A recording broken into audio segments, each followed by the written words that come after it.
엄마, 이제 그만 좀 하세요. 제 아내한테 왜 그러시는 겁니까?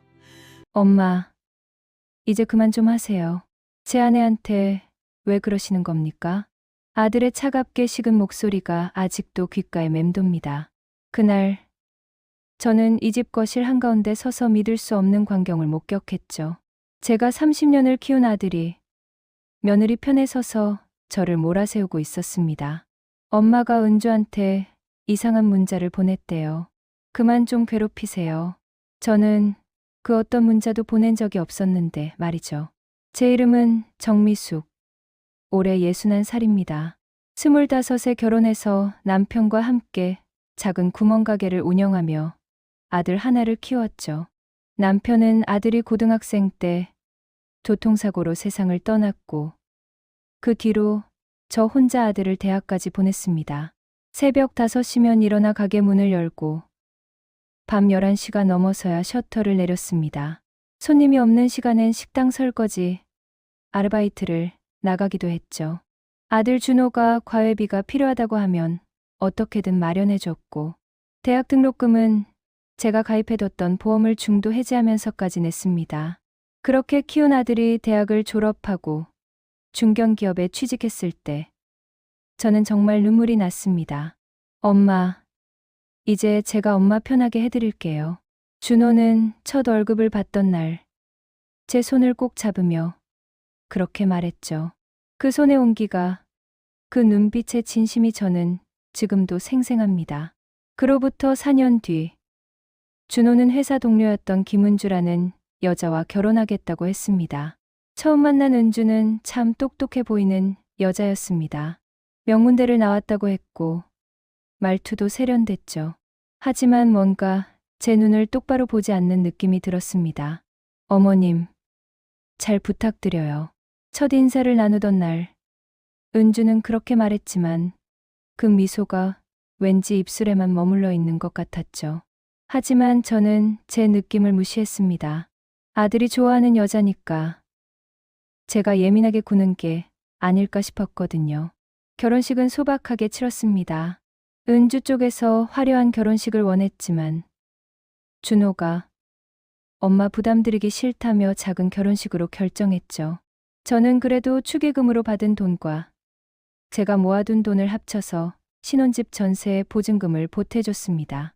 2천만 원이었죠. 제가 가게를 팔고 남은 돈의 절반이었습니다. 엄마, 정말 감사해요. 꼭 갚을게요. 준호는 그렇게 말했지만 저는 갚으라고 준 돈이 아니었습니다. 그냥 내 아들이 행복했으면 좋겠다는 마음뿐이었죠. 결혼 초기 1년은 괜찮았습니다. 준호는 일주일에 한 번씩 저를 찾아왔고 은주도 명절 때면 웃으며 인사를 했죠. 제가 보기엔 평범한 며느리였습니다. 하지만 은주가 임신을 하면서부터 뭔가 달라지기 시작했습니다. 어머님, 제가 입덧이 심해서요. 준호가 집안일 좀 도와줬으면 해서요. 은주는 그렇게 말했고 저는 당연하다고 생각했습니다. 임신한 며느리를 남편이 챙기는 건 당연한 일이니까요. 그런데 그때부터 준호의 전화가 뜸해지기 시작했습니다. 엄마, 요즘 은주 컨디션이 안 좋아서 제가 집안일 다 하느라 바빠요. 다음에 뵐게요. 한 번, 두 번, 세 번. 만남이 계속 미뤄졌습니다. 저는 이해하려고 했습니다. 신혼부부니까 아내가 임신했으니까 바쁘겠지 하고요. 그러던 어느 날 손자가 태어났습니다. 건강한 사내아이였죠. 저는 산후조리원으로 찾아가 손자를 처음 안아봤습니다. 작고 따뜻한 생명이 제 품에 안겼을 때 저는 또다시 눈물이 났습니다. 우리 준호 닮았네. 눈이 똑같아. 제가 그렇게 말하자 은주의 표정이 미묘하게 굳는 게 보였습니다. 저를 닮은 것 같은데요, 어머님. 그 말투가 왠지 날카롭게 느껴졌지만 저는 그래. 엄마 아빠 둘 다 닮았지 하고 넘어갔죠. 산후조리원을 나온 뒤 저는 당연히 산후조리를 도와줄 생각이었습니다. 은주야, 내가 너희 집에 가서 한 달만 지낼게. 애기 봐주고 밥 해주고 할게. 하지만 은주는 손을 저었습니다. 괜찮아요, 어머님. 저희가 산후도우미 쓸 거예요. 어머님 편하게 계세요. 그 말을 듣고 준호에게 전화했습니다. 준호야, 엄마가 도와주는 게 낫지 않겠니? 산후도우미 쓰면 돈도 많이 들잖아. 그런데 준호는 제 말을 잘랐습니다. 엄마, 은주가 불편해한대요. 산후엔 예민할 때니까 조금만 이해해 주세요. 그 순간 가슴 한편이 싸늘해지는 느낌이었습니다. 내가 불편한 사람이 된 건가? 하지만 며느리가 불편해한다는데 어쩔 수 없었죠. 저는 물러섰습니다. 손자 돌잔치 날이었습니다. 저는 아침 일찍 일어나 한복을 차려입고 예식장으로 향했습니다. 제가 손수산 한복이었죠. 손자 돌잔치에 제대로 된 옷을 입고 가고 싶었거든요. 그런데 예식장에 도착하자마자 은주의 표정이 일그러졌습니다. 어머님, 그 한복은 좀... 왜? 뭐가 이상하니? 저희가 드레스 코드를 정했거든요. 하객분들이랑 가족들이랑 색감을 맞추기로 했어요. 저는 아무 말도 듣지 못했습니다. 준호한테 못 들으셨어요? 제가 단톡방에 공지했는데. 단톡방이요? 저는 그 어떤 단톡방에도 초대받지 못했습니다. 아, 깜빡했나 보네요. 어쨌든 어머님만 색이 안 맞아서 혹시 바꿔 입으실 수 있으세요? 제가 뭐라 대답하기도 전에 은주는 이미 돌아서서 다른 손님들을 맞이하고 있었습니다. 저는 그날 내내 어색하게 서 있었습니다. 사진을 찍을 때도 구석에 서 있었고 누가 저에게 인사를 하면 어색하게 웃기만 했죠. 돌잔치가 끝나고 집에 돌아왔을 때 저는 한복을 벗으며 울었습니다. 내가 뭘 잘못한 걸까? 그 뒤로도 작은 일들이 계속됐습니다. 명절에 제가 음식을 해서 가져가면 어머님, 저 이미 주문했어요 하며 냉장고에도 넣지 않았습니다. 손자 옷을 사서 가져가면 요즘 애들은 이런 거 안 입어요 하며 시큰둥했죠. 손자를 보러 가겠다고 하면 오늘은 애가 컨디션이 안 좋아서요 하며 거절당했습니다. 저는 점점 눈치를 보게 됐습니다. 전화 한 통 하는 것도, 집에 가겠다는 말 한마디 꺼내는 것도 조심스러워졌죠. 그러던 중 제가 건강검진을 받았습니다. 결과가 나왔는데 갑상선에 작은 혹이 발견됐습니다. 의사는 양성일 확률이 높지만 추적 관찰이 필요하다고 했죠. 저는 바로 준호에게 전화했습니다. 준호야, 엄마가 검진 받았는데 갑상선에 혹이 있대. 크게 걱정할 건 아니래도. 엄마, 그럼 병원 잘 다니세요. 제가 바빠서 통화 끊을게요. 전화는 3분도 안 돼서 끊어졌습니다. 저는 핸드폰을 내려다보며 멍하니 서 있었죠. 예전 같으면 준호가 당장 달려왔을 텐데, 병원에 같이 가자고, 검사 결과를 같이 보자고 했을 텐데, 그날 밤 저는 혼자 소주를 한 잔 마셨습니다. 남편이 살아있었다면 이 외로움을 나눌 수 있었을 텐데 하고 생각하면서요. 그로부터 몇 달 뒤 은주가 제게 전화를 했습니다. 어머님, 요즘 준호가 스트레스를 많이 받아요. 왜? 무슨 일 있어? 회사에서 승진 누락됐거든요. 그래서 요즘 집에서도 예민해하고 어머님이 조금만 신경 써주시면 안 될까요? 내가 어떻게 도와주면 되는데 우선은 너무 자주 연락하시면 준호가 부담스러워해요. 어머님 걱정까지 하려니까 힘들대요. 그 말을 듣는 순간 저는 뭔가 이상하다는 느낌이 들었습니다. 내가 아들한테 부담을 주고 있다고? 하지만 은주는 계속 말을 이어갔습니다. 그리고 어머님, 손자 양육 문제에 너무 간섭하지 말아주세요. 요즘 육아는 옛날이랑 다르거든요. 어머님이 이래라 저래라 하시면 준호가 중간에서 힘들어해요. 저는 그 어떤 간섭도 한 적이 없었습니다. 오히려 눈치만 보며 살았는데 이게 간섭으로 비춰진 건가요? 은주야, 나는 어머님, 제가 어머님을 위해서 하는 말이에요. 준호가 요즘 어머님 때문에 스트레스 받는다고 저한테 말해서요. 그 순간 저는 말문이 막혔습니다. 준호가 나 때문에 스트레스를 받는다고? 알았어. 조심할게. 저는 그렇게 대답하고 전화를 끊었습니다. 그날부터 저는 정말 연락을 줄였습니다. 일주일에 한 번씩 하던 전화를 2주에 한 번으로, 그리고 한 달에 한 번으로 줄였죠. 그런데 이상하게도 제가 연락을 줄이자 준호도 더 연락을 하지 않았습니다. 저는 혼자 집에 앉아서 생각했습니다. 내가 뭘 잘못한 걸까? 왜 내 아들이 날 멀리하는 걸까? 그러던 어느 날 아파트 단지 내 카페에서 우연히 다른 시어머니를 만났습니다. 미숙 씨, 요즘 어떻게 지내? 그냥 뭐 아들네 눈치 보면서 살지. 아이고, 나도 그래.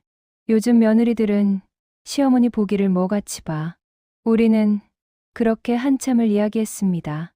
그 시어머니도 비슷한 상황이었죠. 며느리가 조금씩 거리를 두더니 이제는 아들까지 연락이 뜸해졌다고요. 근데 말이야, 그게 다 며느리가 귀에 대고 뭐라 하는 거 아니겠어? 우리가 뭘 잘못했다고. 그 말을 듣는 순간 저는 뭔가 깨달았습니다. 혹시 은주가 준호한테 저에 대해 안 좋은 말을 하고 있는 건 아닐까? 하지만 확신할 수 없었습니다. 증거도 없었고 그냥 제 추측일 뿐이니까요.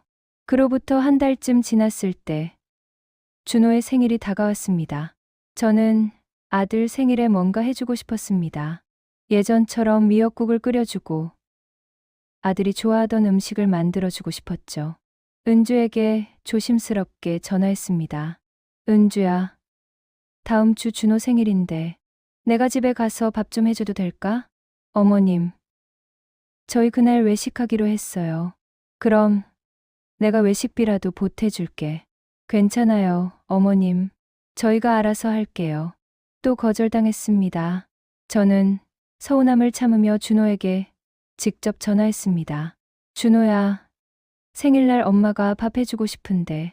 엄마, 은주랑 약속 있어서 다음에 뵐게요. 그럼 엄마도 같이 가면 안 돼? 엄마, 우리 둘이 가기로 했거든요. 그 말에 저는 더 이상 아무 말도 할 수 없었습니다. 생일날, 저는 혼자 집에서 준호를 낳던 날을 떠올렸습니다. 진통이 시작됐을 때 남편이 제 손을 꼭 잡아줬던 일, 준호가 처음 울음을 터뜨렸을 때 세상을 다 가진 기분이었던 순간, 그 아들이 이제는 제 생일 밥 한 끼도 함께하지 않는구나. 저녁 8시쯤 준호에게 문자를 보냈습니다. 생일 축하한다, 아들. 건강하고 행복해라. 답장은 1시간 뒤에 왔습니다. 감사합니다. 존댓말이었습니다. 언제부터 우리 아들이 저한테 존댓말을 하게 된 걸까요? 그날 밤, 저는 잠을 이루지 못했습니다. 그리고 다음 날, 더 충격적인 일이 벌어졌습니다. 준호에게서 문자가 왔습니다. 엄마, 앞으로는 중요한 일 아니면 연락 자제해 주세요. 은주가 엄마 문자 보고 스트레스 받는데요. 저는 문자를 읽고 또 읽었습니다. 내가 보낸 문자가 뭐가 잘못됐다고? 생일 축하한다는 말이 스트레스를 준다고? 저는 손이 떨리는 걸 느끼며 준호에게 전화를 걸었습니다. 준호야, 엄마가 도대체 뭘 잘못했니? 엄마, 은주가 엄마한테서 이상한 문자를 받았대요. 무슨 문자? 나는 생일 축하한다는 말밖에 안 했는데. 그게 아니라 은주한테 직접 보낸 문자요. 저는 어리둥절했습니다. 나는 은주한테 아무 문자도 안 보냈어. 엄마, 왜 거짓말을 하세요?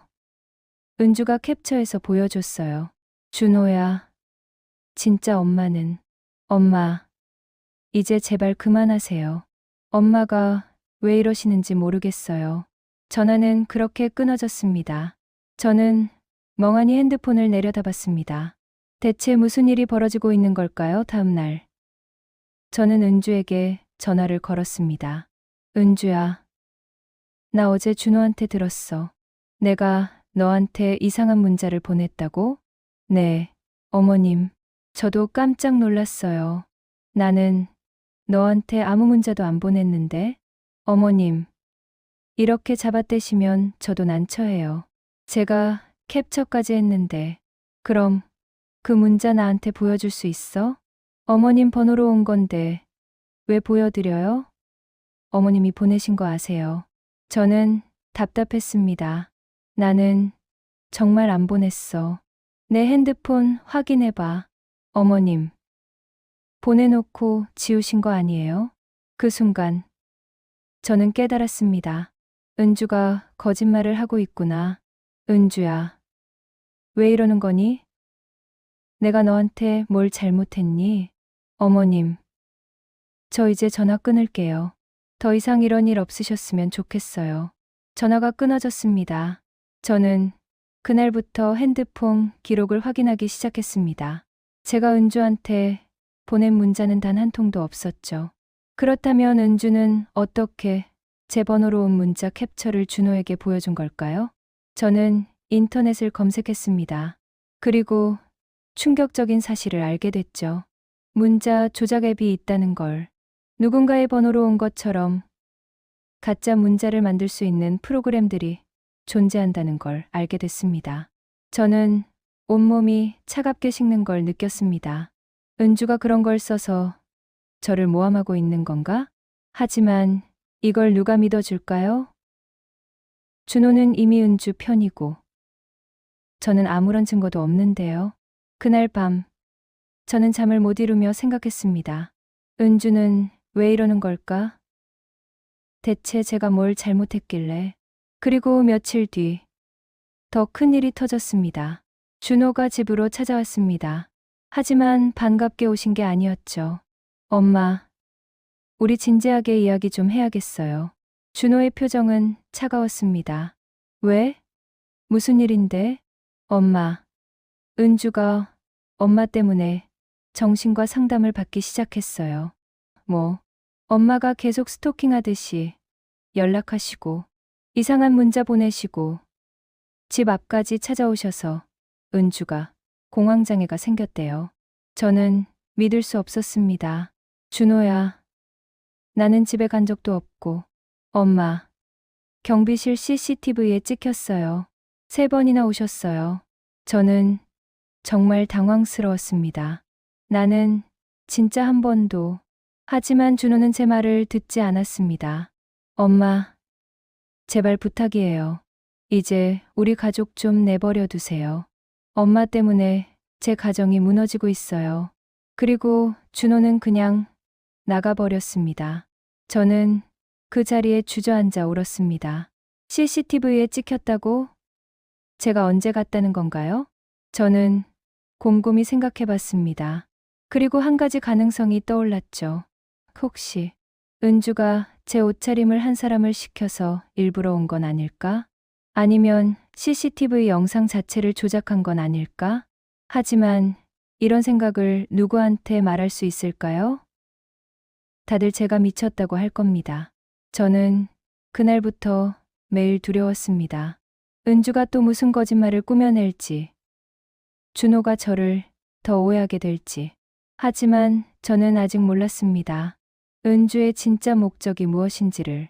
그리고 그 목적이 제 생명보험, 제 재산, 그리고 제가 죽은 뒤 남길 유산과 관련돼 있다는 거려.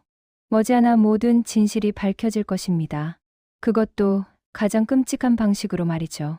엄마, 제발 우리 가족 좀 내버려 두세요. 아들의 그 말이 매일 밤 저를 괴롭혔습니다. 며느리 은주는 저를 점점 더 깊은 구렁텅이로 밀어넣고 있었고, 준호는 그 모든 거짓말을 믿고 있었죠. 하지만 저는 아직 몰랐습니다. 은주의 진짜 목적이 제가 평생 모아온 것들을 노리고 있다는 사실을요. 준호가 그날 집을 나간 뒤로 저는 3주 동안 아들과 단 한 통의 연락도 하지 못했습니다. 전화를 걸면 받지 않았고 문자를 보내면 읽지도 않았죠. 저는 매일 핸드폰만 들여다보며 앉아 있었습니다. 혹시나 준호에게서 연락이 올까 싶어서요. 하지만 핸드폰은 조용했습니다. 그러던 어느 날 동네 슈퍼마켓에서 장을 보고 있는데 누군가 제 어깨를 툭 쳤습니다. 어머님, 돌아보니 은주의 대학 동창이라는 여자였습니다. 예전에 준호 결혼식 때 본 적이 있었죠. 아, 안녕하세요. 어머님, 요즘 은주 언니 많이 힘들어 하시던데 괜찮으세요? 저는 어리둥절했습니다. 은주가요? 왜요? 아, 어머님이 좀 많이 힘들게 하신다고 들었어요. 시어머니 때문에 스트레스 받아서 약도 먹는다던데. 그 여자는 저를 이상한 사람 보듯 쳐다보고는 그냥 가버렸습니다. 저는 그 자리에 멍하니 서 있었습니다. 은주가 주변 사람들한테까지 저를 나쁜 사람으로 만들고 있구나. 집으로 돌아와 거울을 봤습니다. 거울 속 제 얼굴은 초췌했습니다. 3주 동안 제대로 먹지도 자지도 못했으니까요. 머리는 하얗게 새었고 눈가에는 깊은 주름이 패여 있었죠. 나는 정말 나쁜 시어머니인 걸까? 그런 생각이 들면서도 한편으로는 분노가 치밀어 올랐습니다. 저는 제 인생을 걸고 아들을 키웠습니다. 굶주리면서도 아들 밥은 챙겼고 추워도 아들 옷부터 샀죠. 대학 등록금을 위해 보험을 해지했고 결혼 자금을 위해 가게를 팔았습니다. 그런 제가 지금 이런 취급을 받아야 하는 건가요? 그로부터 일주일쯤 지났을 때 집 초인종이 울렸습니다. 현관문을 열어보니 낯선 중년 남자가 서 있었습니다. 정미숙 씨 맞으시죠? 네. 그런데 누구세요? 남자는 명함을 건넸습니다. 보험회사 직원이었죠. 안녕하세요. 제가 오늘 연락드린 건 고객님께서 가입하신 종신보험건 때문입니다. 저는 고개를 갸웃했습니다. 종신보험이요? 제가 가입한 게 없는데요. 아, 2년 전에 가입하셨습니다. 수익자가 아드님으로 돼 있고요. 제가요? 남자는 서류를 꺼내 보여줬습니다. 거기에는 분명 제 이름과 서명이 있었습니다. 하지만 저는 그런 보험에 가입한 기억이 전혀 없었죠. 이거 제가 한 게 아닌 것 같은데요. 그럼 혹시 다른 분이 대리로 하신 건 아닐까요? 명의 도용 가능성도 있으니 확인이 필요할 것 같습니다. 저는 그제야 뭔가 심상치 않다는 걸 느꼈습니다. 이 보험, 금액이 얼마죠? 사망보험금이 2억입니다. 2억. 저는 온몸에 소름이 돋는 걸 느꼈습니다. 제가 이 보험료를 낸 적이 있나요? 월 35만 원씩 자동이체로 빠져나가고 있습니다. 고객님, 계좌에서요. 저는 급히 통장을 확인했습니다. 정말로 2년 전부터 매달 35만 원씩 빠져나가고 있었습니다. 하지만 저는 이 돈이 뭔지 몰랐죠. 항목에는 그냥 보험료라고만 적혀 있었습니다. 이거 해지할 수 있나요? 네, 물론입니다. 하지만 중도 해지하시면 손해가 크세요. 상관없어요. 당장 해지해 주세요. 보험회사 직원이 돌아간 뒤 저는 털썩 주저앉았습니다. 대체 누가 제 명의로 보험을 가입한 걸까요? 그리고 왜 수익자가 준호일까요? 저는 지난 2년을 떠올려 봤습니다. 2년 전, 그때 은주가 저한테 인터넷 뱅킹 사용법을 가르쳐 준다며 제 핸드폰을 만진 적이 있었습니다. 어머님, 요즘은 은행 안 가고도 다 할 수 있어요. 제가 앱 깔아드릴게요. 그때 은주가 제 핸드폰과 공인인증서를 만졌었죠. 설마, 그때 저는 손이 떨리는 걸 느끼며 은주에게 전화를 걸었습니다. 은주야, 너 내 명의로 보험 가입한 거 맞지? 은주는 잠시 침묵하더니 대답했습니다. 어머님, 그거 어머님을 위해서 한 거예요. 나중에 어머님한테 무슨 일 생기면 준호가 힘들잖아요. 내 동의도 없이 어떻게 그럴 수 있어? 어머님, 제가 효도하는 거예요. 어머님 노후 대비해서. 효도, 수익자가 준호로 돼 있는데 당연히 준호가 받아야죠. 어머님 돌아가시면 상속받을 사람이 준호밖에 없잖아요. 저는 기가 막혔습니다. 나는 당장 해지했어. 다시는 내 명의로 이상한 짓 하지 마. 어머님, 왜 이러세요? 준호 들으면 서운해할 거예요. 전화를 끊고 나서 저는 온몸이 부들부들 떨렸습니다. 은주는 제가 죽기를 바라고 있구나. 2억을 받으려고. 그날 밤 저는 잠을 이룰 수 없었습니다. 은주가 제 명의로 보험을 가입했다는 건 제 통장과 개인정보에 접근할 수 있다는 뜻이었으니까요. 다음 날 아침 저는 바로 은행으로 달려갔습니다. 제 계좌 거래 내역 전부 확인하고 싶습니다. 최근 3년 7호요. 은행원이 프린트해준 거래 내역을 보는 순간 저는 경악했습니다. 제가 모르는 출금 내역이 여러 건 있었습니다.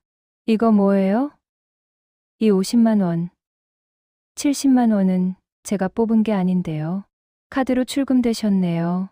혹시 카드 분실하신 적 있으세요? 저는 지갑을 확인했습니다. 카드는 제대로 있었죠. 카드는 있는데요. 그럼 혹시 누군가 카드를 복사했을 수도 있습니다. 저는 다시 생각해 봤습니다. 1년 전 은주가 어머님 카드 좀 빌려주세요. 급하게 장 보러 가야 하는데 제 카드를 집에 두고 왔어요. 라고 했던 적이 있었습니다. 저는 그때 카드를 빌려줬죠. 그리고 은주는 2시간 뒤에 카드를 돌려줬습니다. 그 2시간 동안 카드를 복사한 건 아닐까? 지금 당장 카드 재발급해 주세요. 그리고 비밀번호도 바꾸고 인터넷 뱅킹도 전부 재설정할게요. 은행 업무를 마치고 나오는데 다리에 힘이 풀렸습니다. 3년 동안 빠져나간 돈이 얼마나 되는지 계산해 보니 약 1,500만 원이었습니다.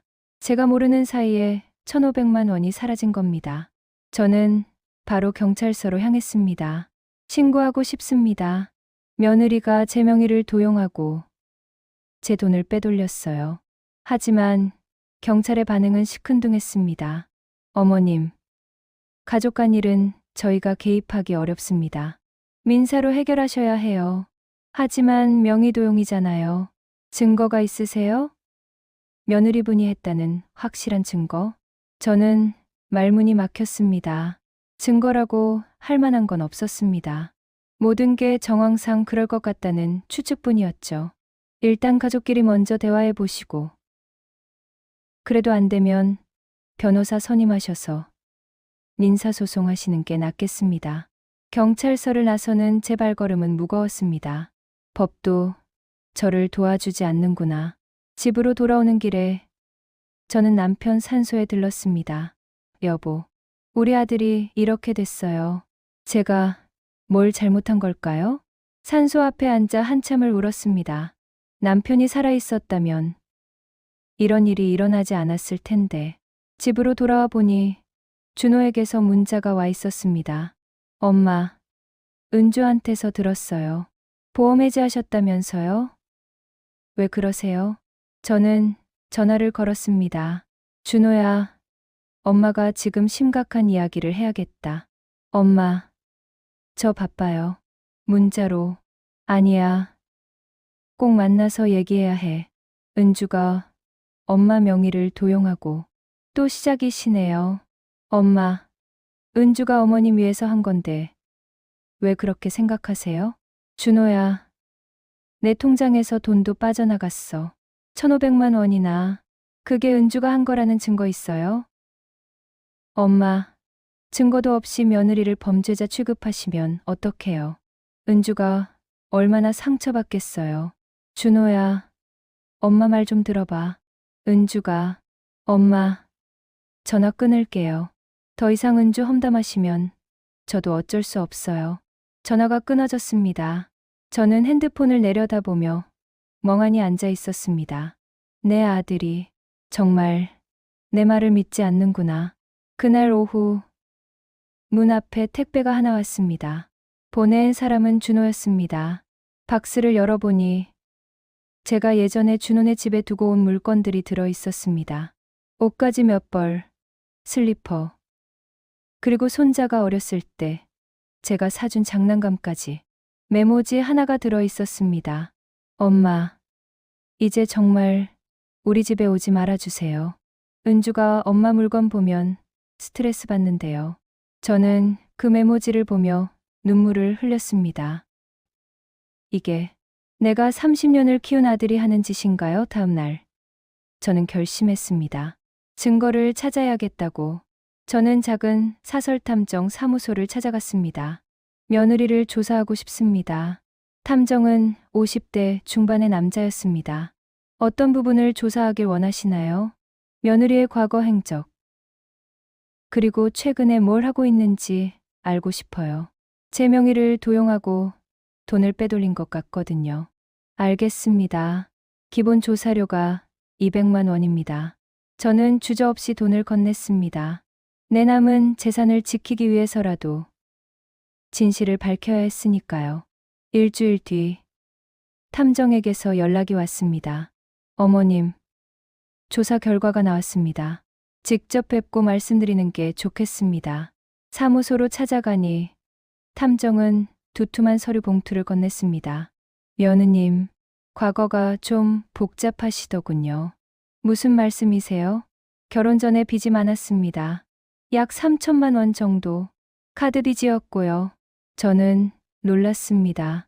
그걸 준호가 알까요? 모를 겁니다. 결혼 직전에 갑자기 모두 갚아졌거든요.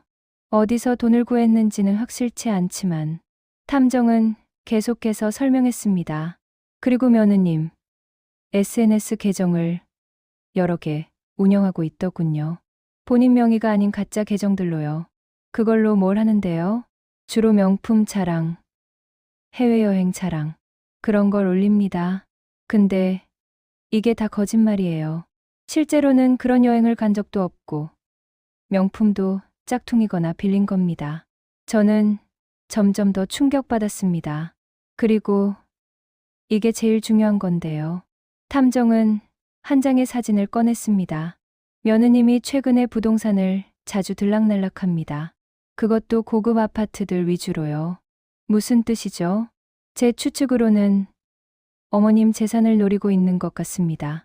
어머님 명의로 된 재산이 얼마나 되시죠? 저는 숨을 깊게 들이쉬었습니다. 서울에 작은 아파트 하나 있어요. 남편이 남긴 거예요. 시세가 5억 정도 됩니다. 그거군요. 탐정은 고개를 끄덕였습니다. 며느님, 어머님이 돌아가시면 그 아파트를 상속받을 생각인 것 같습니다.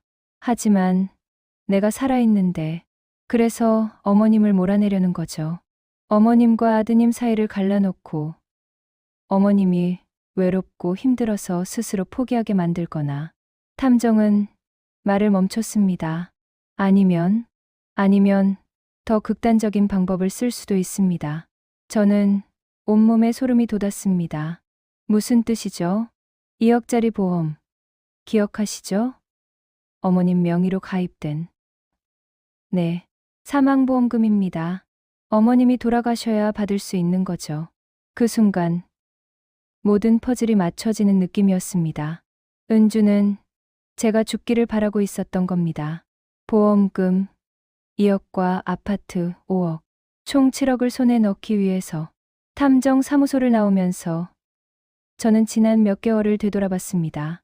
그리고 소름 돋는 사실들을 깨달았습니다. 3개월 전 은주가 어머님 혈압약 제가 사다 드릴게요 라며 약국에 다녀온 적이 있었습니다. 그 뒤로 제가 그 약을 먹고 나면 어지럽고 토할 것 같았죠. 처음엔 부작용이려니 했는데 2개월 전에는 은주가 어머님, 제가 만든 음식이에요 라며 반찬을 한 보따리 갖다 준 적이 있었습니다.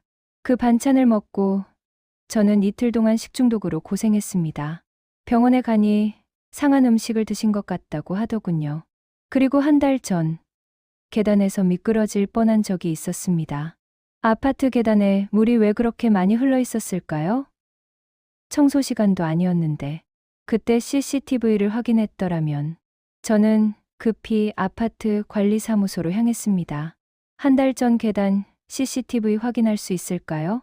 한 달 전 거는 이미 삭제됐을 텐데요. 그래도 한 번만 확인해 주세요.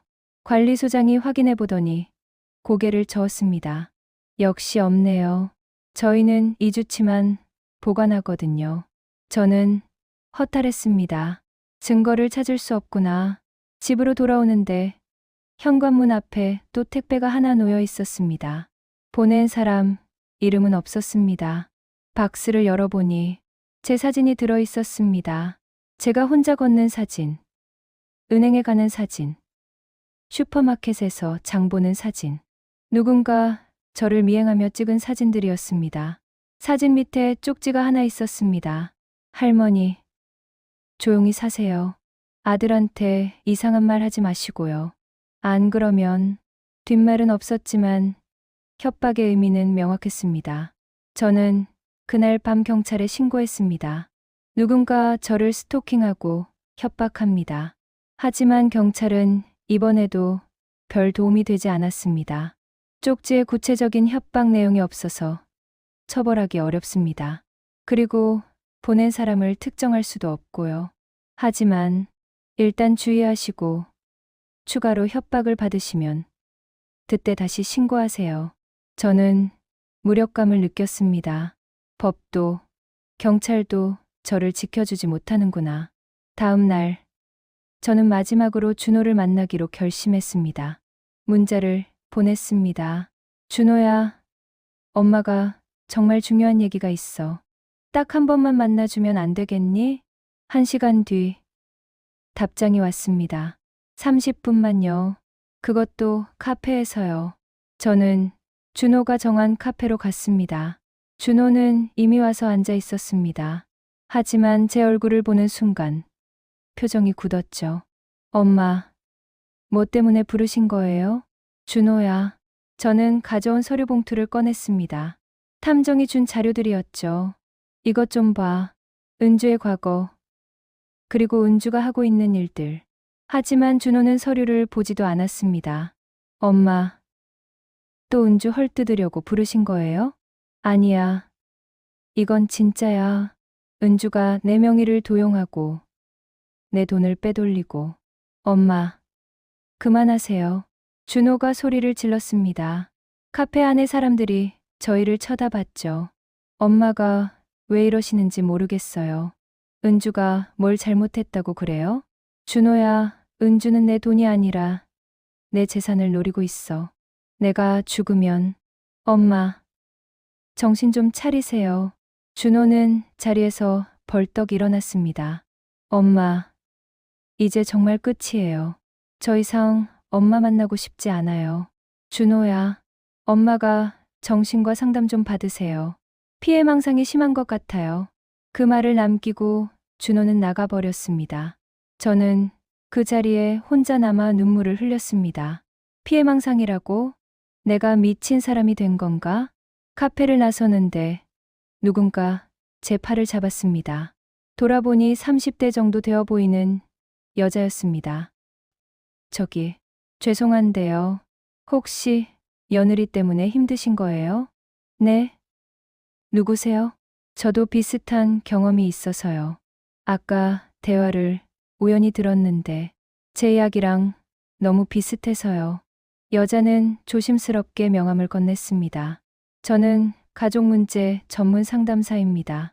혹시 도움이 필요하시면 연락 주세요. 저는 명함을 받아들었습니다. 집으로 돌아오는 길, 제 핸드폰이 울렸습니다. 은주였습니다. 어머님, 준호한테 들었어요. 또 이상한 소리 하셨다면서요? 어머님, 이제 정말 경고합니다. 더 이상 우리 가족 괴롭히시면 법적 조치 취할 거예요. 내가 뭘 잘못했는데? 스토킹, 명예훼손, 무고죄 다 해당돼요. 증거도 다 있고요. 증거? 무슨 증거? 어머님이 저한테 보낸 협박 문자들, 저희 집 앞에서 서성이던 CCTV, 그리고 오늘 카페에서 저희 아들한테 하신 말들까지 녹음했어요. 저는 소름이 돋았습니다. 어머님, 조용히 사세요. 안 그러면 어머님이 감옥 가실 수도 있어요. 전화가 끊어졌습니다. 저는 그 자리에 주저앉았습니다. 은주는 이미 모든 걸 계획하고 있었구나. 저를 범죄자로 만들 준비까지 다 해놨구나. 그날 밤 저는 카페에서 만난 상담사에게 전화를 걸었습니다. 여보세요. 낮에 명함 주신 분이시죠? 네. 기억하세요. 어떻게 지내세요? 저는 그 상담사에게 모든 이야기를 털어놨습니다. 은주가 한 일들, 준호의 변화, 그리고 오늘 있었던 일까지. 상담사는 조용히 듣더니 말했습니다. 어머님, 이건 전형적인 가족 고립학대 패턴입니다. 가족 고립학대요? 네. 가해자가 피해자를 가족들로부터 고립시키고 피해자를 나쁜 사람으로 만들어서 결국 재산이나 유산을 갈취하는 수법이에요. 저는 그제야 제가 처한 상황을 명확히 이해했습니다. 그럼 어떻게 해야 하나요? 우선 증거를 더 모으셔야 해요. 그리고 변호사와 상담하시고요. 혼자 싸우려고 하시면 안 됩니다. 상담사는 저에게 변호사 한 명을 소개해 줬습니다. 다음 날, 저는 그 변호사 사무실을 찾아갔습니다. 변호사는 40대 여성이었습니다. 이름은 김지은 변호사였죠. 어머님, 이야기 들었습니다. 정말 힘드셨겠어요. 김 변호사는 제 손을 꼭 잡아주었습니다. 그 따뜻함에 저는 눈물이 났죠. 제가 도와드릴게요. 하지만 쉽지 않을 겁니다. 알아요. 그래도 해야 해요. 김 변호사는 제가 가져온 자료들을 검토했습니다. 명의도용, 금융사기, 협박, 충분히 고소할 수 있습니다. 하지만 문제는 며느님이 이미 방어선을 쳐놨다는 거예요. 방어선이요? 네. 어머님을 정신적으로 불안정한 사람으로 만들어 놨잖아요. 재판에서 며느님 측에서는 시어머니가 치매나 망상 증세가 있다고 주장할 겁니다. 저는 한숨을 쉬었습니다. 그럼 어떻게 해야 하죠? 우선 어머님이 정신적으로 멀쩡하다는 걸 증명해야 합니다. 정신과 검진을 받으세요. 그리고 제가 추가 증거를 찾아보겠습니다. 일주일 뒤, 저는 정신과 검진을 받았습니다. 결과는 정상이었습니다. 치매도 망상장애도 없었죠. 김 변호사는 그 진단서를 받아들고 고개를 끄덕였습니다. 좋아요. 이제 시작할 수 있겠네요. 김 변호사는 우선 은주를 명의도용과 사기 혐의로 고소했습니다. 보험가입건, 통장에서 빠져나간 돈, 그리고 카드 복사 정황까지 모두 고소장에 담았습니다. 며칠 뒤 은주에게 경찰 조사 통지서가 날아갔습니다. 그날 저녁 준호에게서 전화가 왔습니다. 엄마, 대체 무슨 짓을 하시는 거예요? 무슨 소리니? 은주를 고소했다면서요? 미쳤어요? 준호야, 은주가 한 짓을 알기나 해? 엄마, 은주는 아무것도 안 했어요. 엄마가 피해망상해. 준호야, 나는 정신과 검진도 받았어. 아무 이상 없어. 이제 법정에서 진실을 밝힐 거야. 엄마, 정말 이러실 거예요? 제 가정을 파괴하실 거예요? 그 말에 저는 가슴이 미어졌습니다. 준호야, 내 가정을 파괴한 건 은주야. 나는 그냥 진실을 밝히는 거야. 엄마, 법정에서 보죠. 저도 은주 편에 설 겁니다. 전화가 끊어졌습니다. 저는 그날 밤 많이 울었습니다. 내 아들이 법정에서 저를 적으로 대하겠다니. 하지만 저는 물러설 수 없었습니다. 한편 김 변호사는 추가 조사를 진행하고 있었습니다. 어머님, 며느님 주변 인물들을 조사해봤는데요. 흥미로운 사실을 발견했습니다. 뭔데요? 며느님, 결혼 전에 비슷한 일을 한 적이 있어요. 예? 김 변호사는 서류를 펼쳐 보였습니다. 5년 전 며느님이 사귀던 남자가 있었습니다. 부유한 집안의 아들이었죠. 그런데 그 남자가 교통사고로 죽었어요. 그게 은주랑 무슨 상관이에요? 사고 직전에 그 남자 명의로 거액의 보험이 가입됐습니다. 수익자가 며느님이었고요. 저는 온몸이 얼어붙는 느낌이었습니다. 그리고 사고 당시 정황이 의심스러웠지만 증거 불충분으로 종결됐습니다. 그럼 은주가 확실한 건 아닙니다. 하지만 패턴이 너무 비슷해요. 보험 가입, 고립, 그리고 김 변호사는 말을 멈췄습니다. 그 남자도 사고 전에 가족들과 연락이 끊겼다고 합니다. 며느님이 중간에서 차단했다고 하더군요. 저는 숨이 막혔습니다. 그렇다면 저도 위험한 거 아닌가요? 어머님, 조심하셔야 합니다. 혹시 모르니까요. 그날부터 저는 집에 CCTV를 설치했습니다. 그리고 혼자 외출할 때는 꼭 누군가에게 알렸죠. 드디어 첫 재판 날이 다가왔습니다. 저는 법원으로 가는 내내 긴장했습니다. 법정에 들어서니 은주와 준호가 이미 앉아 있었습니다. 준호는 저를 쳐다보지도 않았습니다. 재판이 시작됐습니다. 검사가 먼저 고소 내용을 설명했습니다. 피고인 김은주는 시어머니인 피해자의 명의를 도용하여 보험을 가입했고 피해자의 계좌에서 무단으로 금액을 인출했습니다. 또한 피해자를 고립시키고 협박했습니다. 은주 측 변호사가 반박했습니다. 피해자는 고령으로 인한 기억 장애가 있으며 피고인에 대한 근거 없는 피해망상을 갖고 있습니다. 보험 가입은 피해자의 동의하에 이루어졌고 계좌 인출 역시 피해자가 요청한 것입니다. 거짓말이야. 저는 자리에서 소리쳤습니다. 판사가 망치를 두드렸습니다. 정숙하세요. 김 변호사가 제 팔을 잡으며 진정시켰습니다. 어머님, 차분히 하세요. 우리가 증거를 제시할 차례가 올 겁니다. 재판은 계속됐습니다. 은주 측에서는 제가 치매 증세가 있다는 거짓 증인까지 세웠습니다. 저는 피해자의 이웃입니다. 피해자가 최근 들어 같은 말을 반복하시고 길을 잃으시는 경우도 봤습니다. 거짓말이었습니다. 저는 그 사람을 본 적도 없었죠.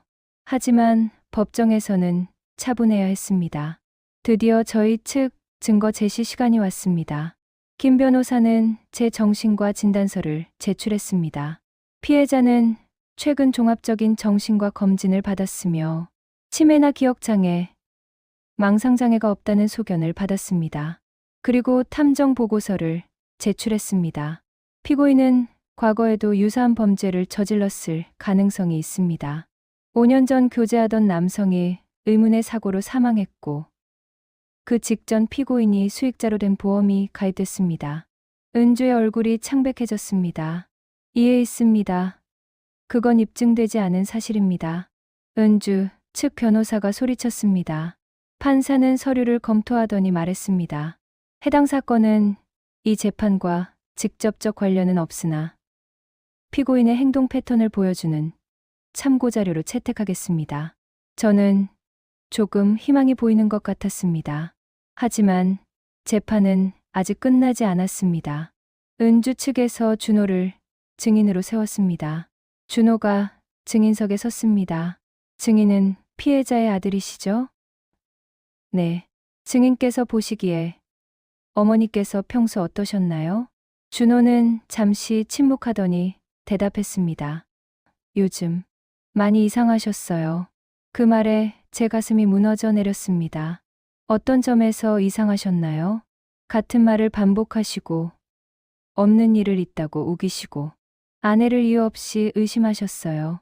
그렇다면 증인께서는 피고인인 부인이 시어머니를 학대했다고 생각하지 않으시나요? 아니요. 제 아내는 잘못한 게 없습니다.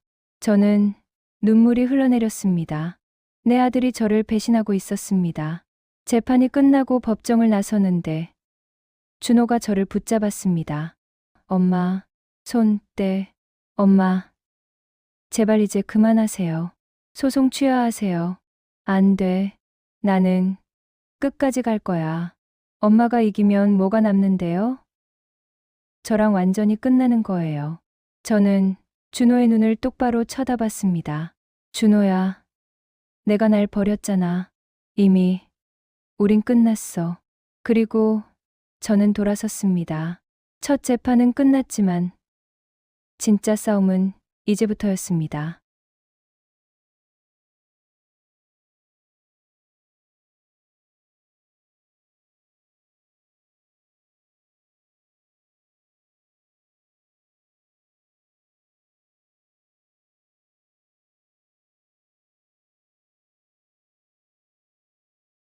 어머님, 이분이 중요한 정보를 갖고 계십니다. 여자는 떨리는 목소리로 말했습니다. 저는 김은주와 대학 동기였습니다. 이름은 박수진이라고 해요. 은주를 아시는군요. 네. 그리고 은주가 어떤 사람인지 잘 압니다. 박수진은 핸드백에서 USB 하나를 꺼냈습니다. 이 안에 은주의 진짜 모습이 담겨 있어요. 김 변호사가 USB를 컴퓨터에 연결했습니다. 화면에 나타난 건 카카오톡 대화 내용이었습니다. 은주가 대학 시절 친구들과 나눈 대화였죠. 결혼하면 시어머니 제대로 손봐줄 거야. 돈만 뽑아내고 나중엔 요양원 처박을 거야. 준호 엄마가 아파트 하나 갖고 있대. 나중에 다 내 거지 뭐. 시어머니들은 좀 세게 나가야 돼. 착하게 굴면 계속 간섭하거든. 저는 화면을 보며 손이 떨렸습니다. 이게 언제 대화예요? 결혼 한 달 전이에요. 은주는 처음부터 계획하고 있었어요. 박수진은 계속해서 설명했습니다. 저는 은주의 진짜 모습을 알고 있었어요. 대학 때도 은주는 돈 많은 남자들한테만 접근했거든요. 그리고 그 남자들한테서 최대한 뽑아내고 버렸어요. 그럼 왜 지금 와서 이걸 알려주시는 거죠? 박수진은 눈물을 글썽였습니다. 제 친구가 은주 때문에 죽었거든요. 네. 5년 전에 은주와 사귀던 남자 있잖아요. 교통사고로 죽었다는. 그 사람이 제 오빠였어요. 저는 숨이 멎는 것 같았습니다. 오빠는 은주를 정말 사랑했어요. 근데 은주는 오빠 돈만 노렸죠. 오빠 명의로 보험을 가입하고 오빠를 가족들과 떨어뜨려 놨어요. 그리고 사고가. 네. 오빠가 죽던 날 은주랑 같이 있었어요. 은주는 차를 운전하고 오빠는 조수석에 타고 있었죠. 근데 은주는 멀쩡하고 오빠만 죽었어요. 박수진은 눈물을 닦았습니다. 경찰 조사에서 은주는 갑자기 오빠가 핸들을 잡아서 사고가 났다고 주장했어요. 하지만 저는 믿지 않았죠. 증거는요?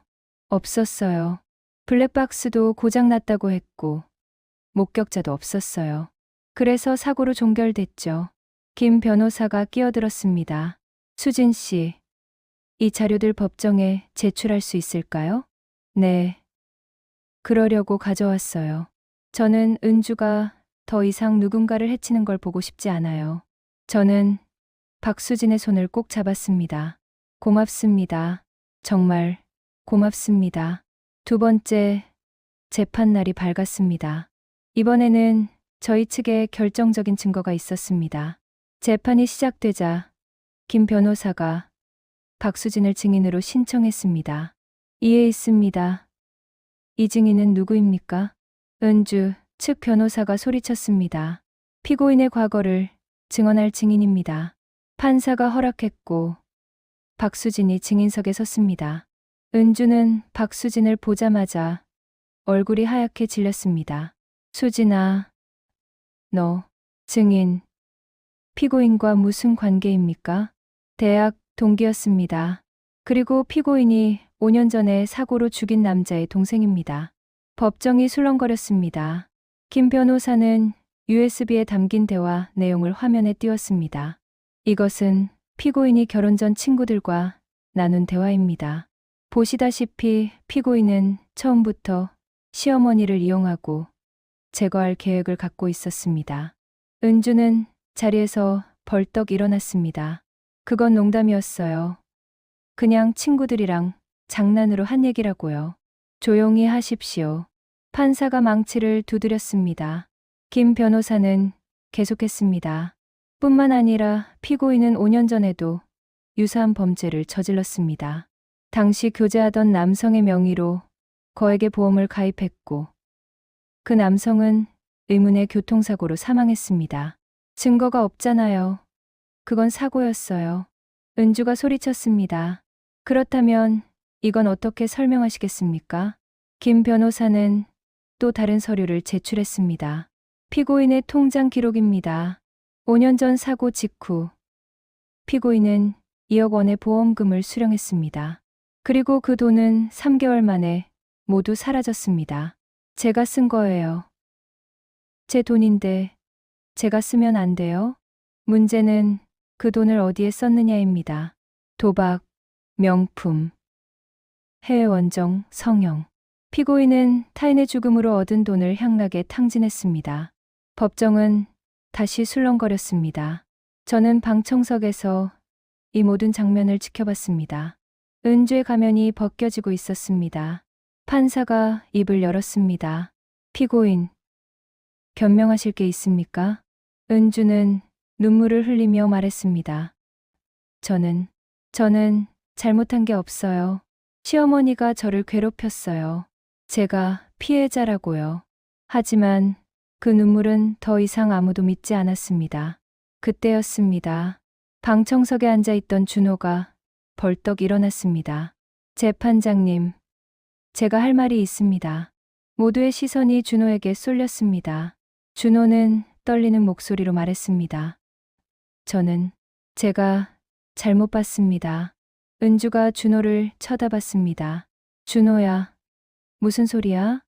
은주 씨, 당신이 한 일, 이제 알 것 같아요. 준호는 주머니에서 핸드폰을 꺼냈습니다. 재판장님, 저도 증거를 제출하고 싶습니다. 판사가 고개를 끄덕였고, 준호는 증인석으로 향했습니다. 며칠 전, 저는 우연히 아내의 핸드폰을 보게 됐습니다. 은주의 얼굴이 창백해졌습니다. 거기에는 제 어머니를 모함하기 위해 조작한 문자 메시지들이 있었습니다. 그리고 어떤 남자와 나눈 대화도 있었어요. 준호야, 그만해. 은주가 소리쳤지만 준호는 멈추지 않았습니다. 그 남자는 사설탐정이었습니다. 은주가 고용해서 제 어머니를 미행하고 협박 편지를 보내게 한 사람이었어요. 법정이 다시 술렁거렸습니다. 준호는 핸드폰 화면을 보여줬습니다. 여기 대화 내용이 있습니다. 할머니 계단에서 밀 기회 있으면 밀어. 사고처럼 보이게 이런 내용도 있어요. 저는 숨이 막혔습니다. 은주가 정말 저를 죽이려고 했구나. 은주는 얼굴이 새하얗게 질린 채 주저앉았습니다. 준호야, 날 배신하는 거야? 배신이요? 당신이 먼저 저와 제 어머니를 배신했잖아요. 준호는 저를 바라봤습니다. 눈에는 눈물이 가득했죠. 어머니, 죄송합니다. 제가 너무 어리석었습니다. 저는 고개를 돌렸습니다. 아직 준호를 용서할 수 없었으니까요. 판사가 말했습니다. 피고인 김은주, 추가 증거들을 고려할 때 피고인의 범죄 사실이 명백해 보입니다. 명의도용, 사기, 협박, 그리고 살인 미수 혐의까지 적용될 것 같습니다. 아니에요. 저는 안 했어요. 은주가 울부짖었지만 아무도 들어주지 않았습니다. 다음 재판에서 최종 판결을 내리겠습니다. 피고인은 구속 상태로 재판을 받게 될 것입니다. 망치 소리와 함께 재판이 끝났습니다. 은주는 법정 경위들에게 끌려나갔습니다. 준호야, 날 버리지 마, 제발. 은주의 목소리가 복도에 울려 퍼졌지만 준호는 고개를 숙인 채 움직이지 않았습니다. 재판이 끝나고 법원 복도에서 준호가 제게 다가왔습니다. 어머니, 저는 준호를 외면했습니다. 어머니, 제발 한 번만 봐주세요. 볼 게 뭐가 있니? 죄송합니다. 정말 죄송합니다. 준호는 그 자리에 무릎을 꿇었습니다. 제가 잘못했어요. 제가 어머니를 믿지 않았어요. 제가 은주한테 속았어요. 사람들이 저희를 쳐다봤지만 준호는 개의치 않았습니다. 어머니, 저를 용서해 주세요. 제발. 저는 준호를 내려다봤습니다. 무릎 꿇은 아들의 모습이 처량했지만 제 마음은 쉽게 풀리지 않았습니다. 준호야. 네. 어머니, 너는 법정에서 날 배신했어. 내가 거짓말쟁이라고, 정신이 이상하다고 했지. 죄송합니다. 너는 며느리 편에 서서 날 몰아붙였어. 내가 얼마나 외로웠는지, 얼마나 무서웠는지 알아? 준호는 대답하지 못하고 그저 고개를 숙였습니다. 너는 내가 너를 낳아서 키운 30년을 2년 만에 다 잊어버렸어. 어머니, 일어나. 무릎 꿇는다고 해결될 일이 아니야. 준호는 천천히 일어났습니다. 어머니, 저는 어떻게 해야 돼요? 그건 내가 생각할 일이야. 나는 이제 지쳤어. 저는 돌아서서 걸어갔습니다. 준호가 뒤에서 불렀지만 저는 뒤돌아보지 않았습니다. 집으로 돌아오는 길, 김 변호사에게서 전화가 왔습니다. 어머님, 추가로 발견한 사실이 있습니다. 무엇인가요? 은주가 체포되면서 그동안 숨겨왔던 것들이 드러나고 있어요. 은주 명의의 비밀 계좌가 발견됐는데요. 비밀 계좌요? 네. 거기에 약 8천만 원이 들어 있었습니다. 모두 어머님 통장에서 빼돌린 돈과 준호 씨 몰래 빼돌린 돈이었어요. 저는 한숨을 쉬었습니다. 준호 돈까지 빼돌렸군요. 네. 준호 씨의 상여금, 보너스 등을 몰래 빼돌렸습니다. 준호 씨는 그 돈이 생활비로 쓰인 줄 알았대요. 그 돈을 어디에 쓴 거죠? 주식 투자, 명품 구입, 그리고 흥미로운 게 하나 더 있어요.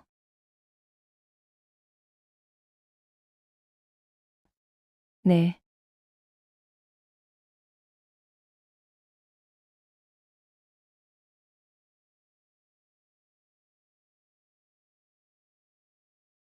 은주는 단순히 재산만 노린 게 아니었습니다. 준호를 이용해 저를 고립시키고 제 재산을 빼돌리고 그러면서도 다른 남자와 바람까지 피웠던 겁니다. 준호의 인생도 완전히 망가졌구나. 2주 뒤 최종 판결이 내려지는 날이었습니다. 저는 법정에 앉아 마지막 재판을 지켜봤습니다. 은주는 수감복을 입고 초췌한 얼굴로 들어왔습니다. 판사가 판결문을 읽기 시작했습니다. 피고인 김은주는 시어머니인 피해자의 명의를 도용하여 보험을 가입했고 피해자의 재산을 무단으로 인출했으며 피해자를 고립시키고 협박했습니다. 또한 피해자를 살해하려는 계획을 세웠고 실행하려 했다는 증거가 명백합니다. 5년 전 교제하던 남성의 죽음 역시 재수사가 진행될 예정입니다. 이에 본 재판부는 피고인에게 징역 7년을 선고하며 피해자에게 손해배상금 1억 5천만 원을 지급하라 명합니다. 망치 소리가 울렸습니다. 은주는 그 자리에 주저앉으며 울부짖었습니다. 억울해요. 저는 잘못한 게 없어요. 하지만 아무도 들어주지 않았습니다. 은주는 법정 밖으로 끌려나갔고 저는 조용히 자리에서 일어났습니다. 법원을 나서는데 준호가 밖에서 기다리고 있었습니다. 어머니, 어머니, 정말 죄송합니다. 제가 모든 걸 잃었어요. 준호의 눈은 충혈돼 있었습니다. 아내도 잃었고 제가 모아둔 돈도 다 사라졌어요. 회사에서도 소문이 나서 견디기 힘들고요. 저는 준호를 바라봤습니다. 그래서 어머니, 다시 시작할 수 있을까요? 저희 관계를. 저는 한동안 말이 없었. 준호야. 네. 어머니, 너는 나한테 큰 상처를 줬어. 알아요. 죄송합니다. 너는 며느리 말만 믿고 날 거짓말쟁이로 만들었어. 법정에서까지 날 배신했고. 준호는 고개를 숙였습니다. 하지만 저는 준호의 어깨에 손을 얹었습니다. 너는 그래도 내 아들이야. 준호가 고개를 들었습니다. 눈에 눈물이 가득했죠. 어머니, 용서하는 건 쉽지 않을 거야. 시간이 많이 걸릴 거고. 네. 하지만 너도 피해자야. 은주한테 속았고 이용당했어. 저는 깊게 숨을 들이쉬었습니다. 천천히 다시 시작해보자. 아주 천천히. 준호는 그 자리에서 울음을 터뜨렸습니다. 어머니, 감사합니다. 정말 감사합니다. 저도 눈물이 났습니다. 30년을 키운 아들입니다. 아무리 미워도, 아무리 배신당해도 결국은 제 자식이었으니까요. 준호야. 네. 어머니. 이제부터는 누구 말을 먼저 믿어야 하는지 알겠지? 네. 어머니 말씀을 먼저 믿을게요. 우리는 그렇게 한참을 서 있었습니다. 서로를 끌어안지는 못했지만 적어도 같은 방향을 바라보고 있었습니다. 3개월이 지났습니다. 은주는 교도소에서 복역 중이고 5년 전 남자친구의 죽음도 재수사가 진행되고 있었습니다. 저는 손해배상금으로 받은 돈으로 제 건강을 챙기기 시작했습니다. 밀렸던 병원 검사도 받고 필요한 치료도 받았죠. 그리고 작은 카페에서 준호와 일주일에 한 번씩 만나기로 했습니다. 처음엔 어색했습니다.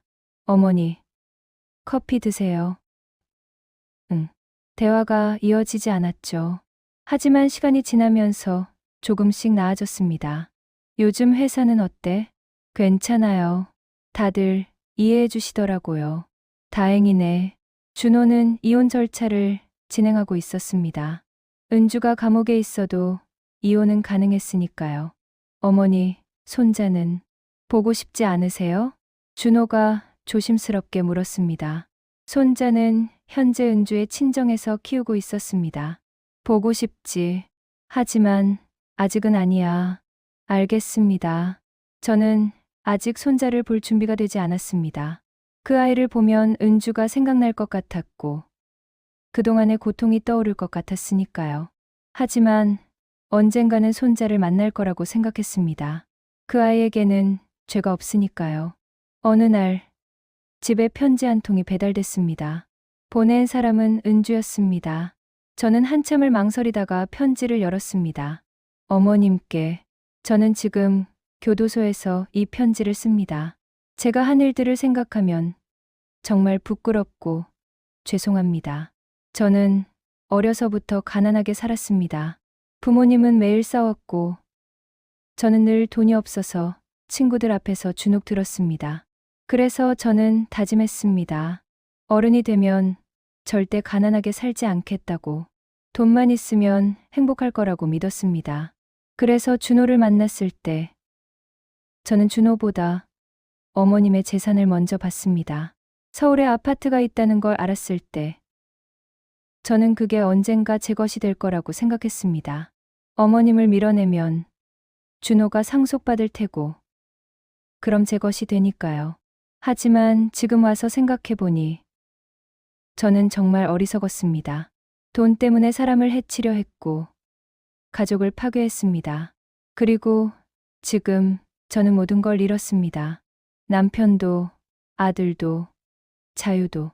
어머님, 용서를 구하는 건 아닙니다.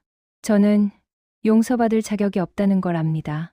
다만 어머님께서 건강하시길 바랍니다. 그리고 준호가 다시 좋은 사람이 되길 바랍니다. 저 때문에 망가진 모든 것들이 다시 회복되길 바랍니다. 정말 죄송합니다. 김은주 올림.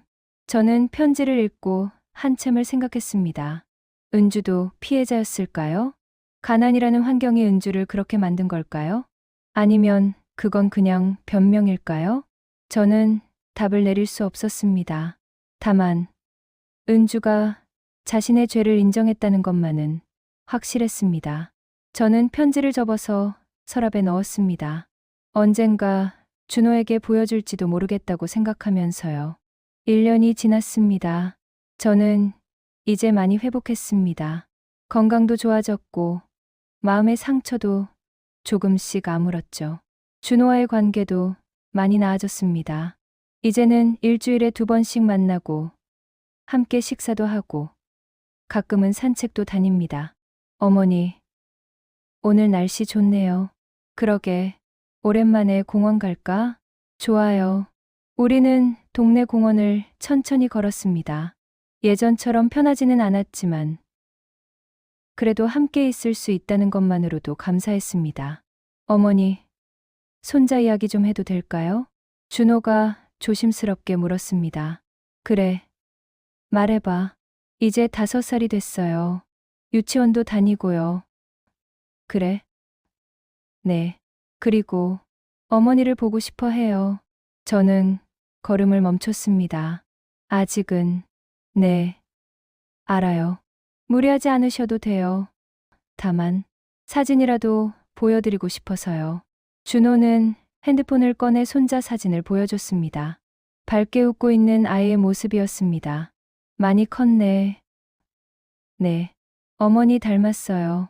눈이 똑같아요. 저는 사진을 한참 바라봤습니다. 그 아이에게는 정말 아무 죄가 없었습니다. 준호야. 네. 어머니. 다음 달쯤 한번 만나볼까? 준호의 얼굴이 환해졌습니다. 정말요? 어머니. 응. 그 아이도 할머니가 필요할 테니까. 준호는 눈물을 글썽였습니다. 감사합니다. 어머니. 정말 감사합니다. 우리는 다시 걷기 시작했습니다. 다음 달, 드디어 손자를 만나는 날이었습니다.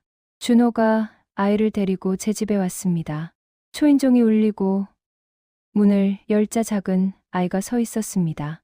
안녕하세요. 아이는 밝게 인사했습니다.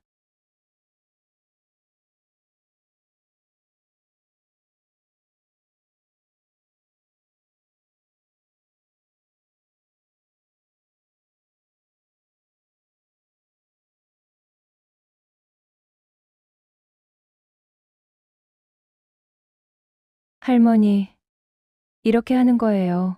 그래, 잘하네. 할머니도 해볼게.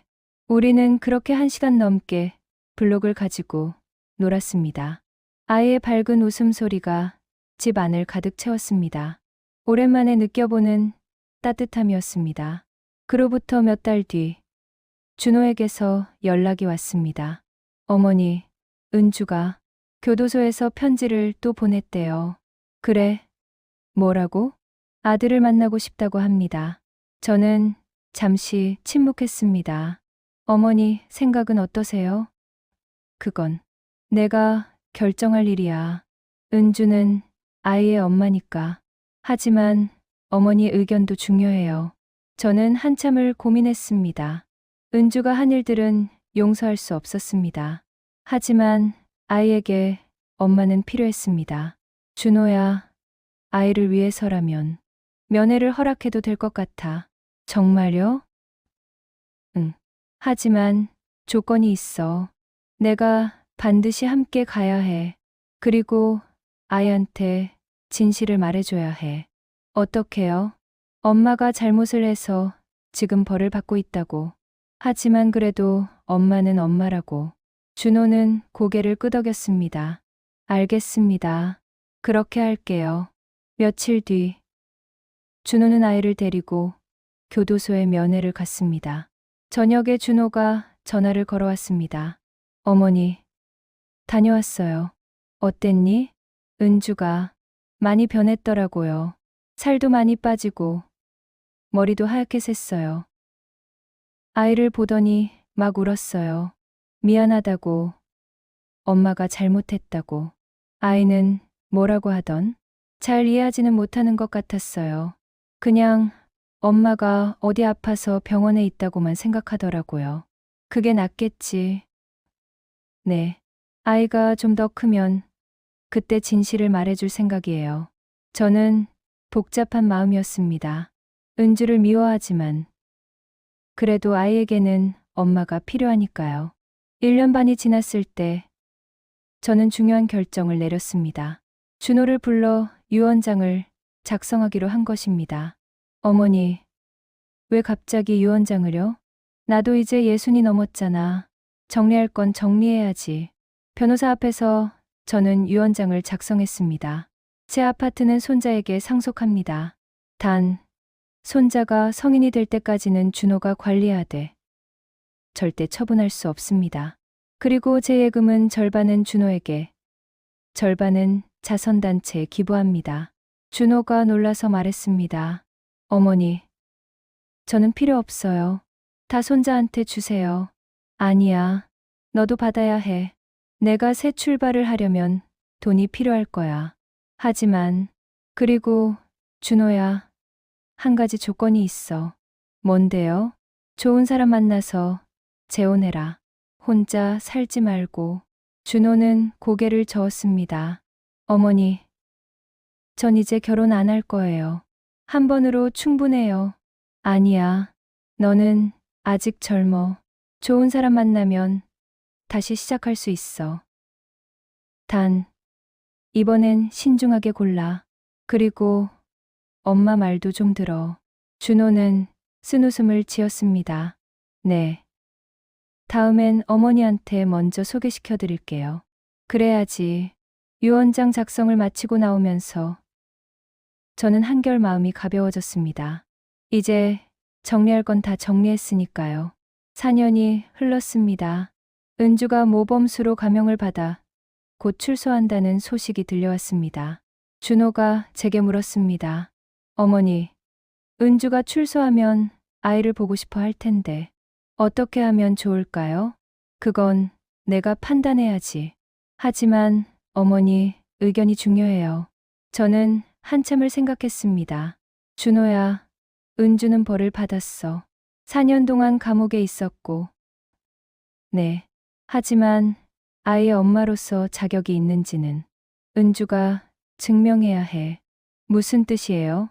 은주가 정말 변했는지, 아이를 진심으로 사랑하는지 확인해봐. 시간을 두고 천천히. 알겠습니다. 며칠 뒤, 놀랍게도 은주가 저에게 면담을 요청했습니다. 출소 전 마지막으로 저를 만나고 싶다고 했습니다. 저는 고민 끝에 교도소로 향했습니다. 면회실에서 은주를 마주했습니다. 4년 전과는 완전히 다른 모습이었습니다. 수척하고 머리는 반백이었으며 눈빛은 초점을 잃은 것 같았죠. 어머님, 와주셔서 감사합니다. 은주의 목소리는 떨렸습니다. 할 말이 뭔가? 죄송합니다. 정말 죄송합니다. 은주는 고개를 깊이 숙였습니다. 저는 어머님께 용서받을 자격이 없다는 걸 압니다. 하지만 제발 아들만은 만나게 해주세요. 그건 준호가 결정할 일이야. 네, 알아요. 하지만 어머님께서 반대하시면 준호도 허락하지 않을 거예요. 저는 은주를 한참 바라봤습니다. 은주 씨, 나한테 한 짓은 차치하고 준호한테 한 짓은 어떻게 생각하나? 은주는 눈물을 흘렸습니다. 죄송해요. 준호는 저를 진심으로 사랑했는데 저는 그 사람을 이용만 했어요. 알고 있었으면 됐어. 어머님, 저 정말 변했어요. 여기서 4년 동안 많이 생각했어요. 말로는 뭐든 할 수 있지. 네, 알아요. 그래서 제가 증명하고 싶어요. 시간이 걸려도 괜찮아요. 저는 한숨을 쉬었습니다. 은주 씨, 나는 당신을 용서하지 않을 거야. 아마 평생. 네. 하지만 아이 때문에 당신한테 기회는 줄 거야. 단 한 번. 은주는 고개를 들었습니다. 만약 아이한테 상처를 주거나 준호를 또 이용하려 들면 그땐 끝이야. 알겠어? 네. 절대 그런 일 없을 거예요. 약속드려요. 약속은 지키라고 있는 거야. 네, 어머님. 정말 감사합니다. 저는 자리에서 일어났습니다. 은주 씨. 네. 사람이 변하는 건 어려운 일이야. 하지만 불가능하지는 않아. 진심으로 변하고 싶다면 변할 수 있을 거야. 저는 그 말을 남기고 면회실을 나왔습니다. 5년이 더 흘렀습니다. 은주는 출소 후 조용히 살았습니다. 작은 식당에서 일하며 생활비를 벌고 한 달에 한 번씩 아이를 만났습니다. 처음에는 아이가 낯설어 했지만 시간이 지나면서 조금씩 마음을 열었습니다. 엄마, 오늘 학교에서 칭찬받았어. 그래, 우리 아들 대견하다. 은주는 아이한테 비싼 선물을 사주지 않았습니다. 대신 시간을 함께 보내고 아이의 이야기를 들어줬습니다. 준호는 은주와 완전히 화해하지는 않았지만 아이를 위해 협력했습니다. 은주 씨, 다음 주 아이 학예회인데 같이 갈래요? 네. 좋아요. 그들은 다시 부부가 되지는 않았지만 아이의 부모로서는 함께 했습니다. 그리고 저는 이제 67이 됐습니다. 손자는 이제 10살이 됐고 제법 의젓한 소년으로 자랐습니다. 할머니, 저 이번에 반장 됐어요. 그래, 우리 손자 대단한데? 할머니, 덕분이에요. 할머니가 항상 착하게 살라고 하셨잖아요. 저는 손자를 꼭 안아줬습니다. 준호는 2년 전에 좋은 사람을 만나 재혼했습니다. 이번에는 제가 직접 만나보고 허락한 여자였습니다. 어머니, 제 여자친구 소개시켜드려도 될까요? 그래, 어디 한번 보자. 준호가 데려온 여자는 수수하고 착해 보였습니다. 어머님, 처음 뵙겠습니다. 이수연이라고 합니다. 그래요.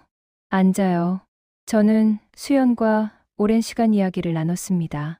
그녀의 가족, 그녀의 가치관, 그녀의 과거, 그리고 확신했습니다. 이 여자는 진심이구나. 수연 씨, 우리 준호 잘 부탁해요. 네, 어머님, 최선을 다하겠습니다. 지금 준호는 수연과 행복하게 살고 있습니다. 아이도 새엄마를 좋아합니다. 수연 이모 정말 착해요. 맛있는 것도 해주고 저는 가끔 준호네 가족과 함께 저녁을 먹습니다. 수연이 만든 음식을 먹으며 손자의 학교 이야기를 들으며 준호의 회사 이야기를 들으며 그렇게 평범한 일상을 보냅니다. 오늘은 손자의 생일입니다. 준호네 집에서 작은 파티를 열었습니다. 준호, 수연, 손자, 그리고 저. 우리는 케이크에 촛불을 켜고 생일 축하 노래를 불렀습니다.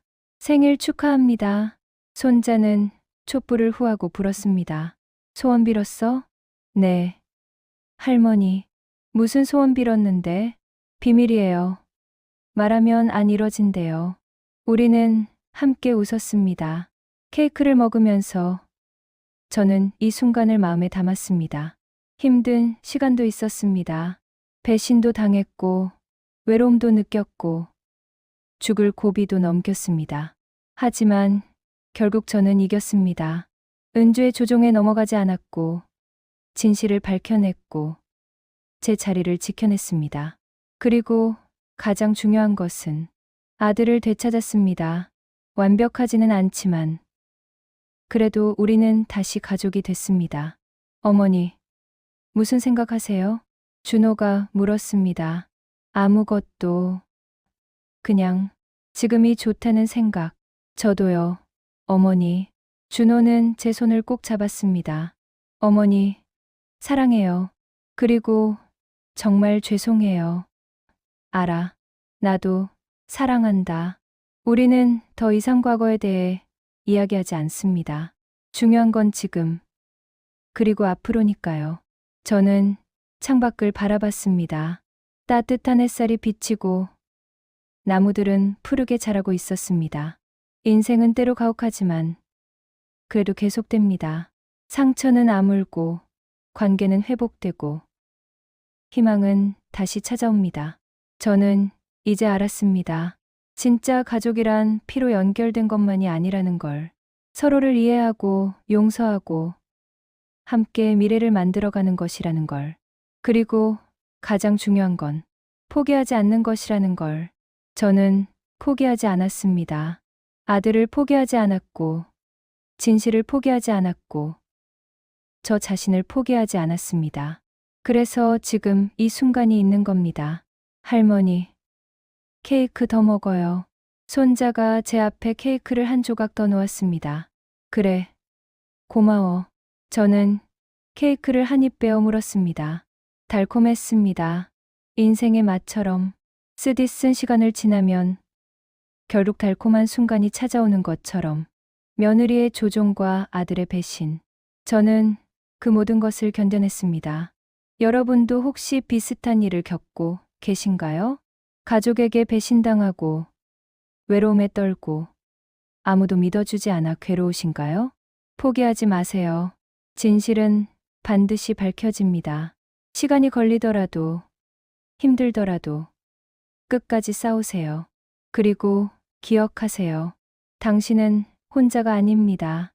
어딘가에는 당신을 믿어주는 사람이 있고, 당신을 도와줄 사람이 있습니다. 저도 그랬으니까요.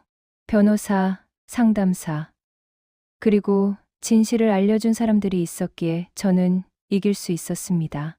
여러분도 도움을 요청하세요. 수치스러워하지 마시고, 숨기지 마시고, 큰 소리로 말하세요. 당신이 겪는 일이 부당하다고, 당신이 피해자라고, 그러면 반드시 누군가 들어줄 것입니다. 그리고 언젠가는 저처럼 다시 웃을 수 있는 날이 올 것입니다. 가족과 함께, 사랑하는 사람들과 함께 포기하지 마세요. 당신의 인생은 당신이 지켜야 합니다. 화이팅입니다.